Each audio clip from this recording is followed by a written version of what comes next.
वाढते। आजच्या विषयासाठी गांडूळ खत हा प्रयोग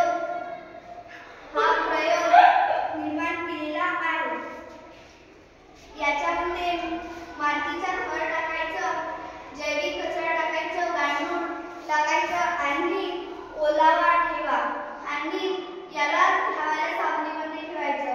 असाच 30 ते 45 दिवसात गांडूळ खत निर्मिती होते।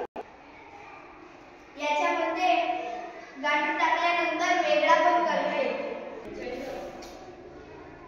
तसाच आमच्या शाळेतर्फे जिल्हा परिषद पूर्व माध्यमिक शाळा कवलेवाडा विकसित भारत बिल्थॉल 2025 आत्मनिर्भर भारत यांच्यातर्फे गांडूळ खत निर्मिती हे निर्माण प्रकल्प तयार करण्यात आला।